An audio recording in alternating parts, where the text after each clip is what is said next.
চব্বিশ জুন ঢাকার খিলক্ষেতে একটি খাস জমি নিয়ে বিরোধের ঘটনাকে কেন্দ্র করে বিভ্রান্তিকর তথ্য ছড়ানো হয়। প্রো হিন্দুত্ব গোষ্ঠীর সাথে সম্পর্কিত অসংখ্য সোশ্যাল মিডিয়া অ্যাকাউন্ট ভুল তথ্য ছড়ায়। তারা মিথ্যাভাবে দাবি করে মুসলমানরা একটি হিন্দু মন্দিরে হামলা চালিয়েছে এবং এই ঘটনাকে তালিবানাইজেশন ও সংখ্যালঘু নির্যাতন বলে প্রচার করছে। বাস্তবে কিছু হিন্দু ব্যক্তি সরকারি জমিতে মন্দির নির্মাণের চেষ্টা করলে স্থানীয়দের সঙ্গে মৌখিক বিরোধ হয়। পুলিশ জানায় কোনো হামলা হয়নি, পরিস্থিতি নিয়ন্ত্রণে আছে। এটি একটি জমি সংক্রান্ত বিরোধ, ধর্মীয় নয়।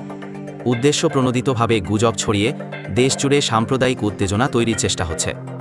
অপরদিকে ২৪ জুন ভারতীয় গণমাধ্যম এই সময় আবারও বাংলাদেশ বিরোধী অপপ্রচারে নামে।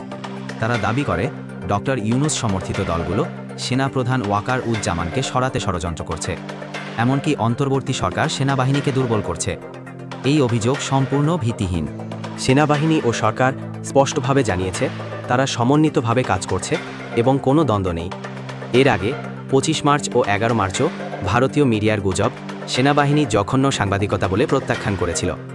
বারবার প্রমাণিত, ভারতীয় কিছু গণমাধ্যম বাংলাদেশের বিরুদ্ধে পরিকল্পিত মিথ্যাচার ছড়াচ্ছে।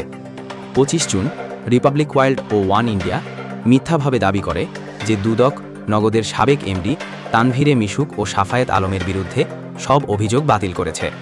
তারা একটি ৬ মাস পুরনো রিপোর্টকে ভুলভাবে উপস্থাপন করে।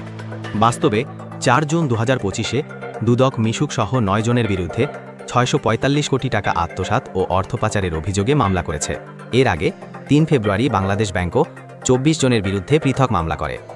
ভারতীয় মিডিয়ার এই রিপোর্ট বিভ্রান্তিকর, ভিত্তিহীন এবং তথ্য বিকৃতির উদাহরণ। তথ্য যাচাই করুন, গুজব সম্পর্কে সতর্ক থাকুন।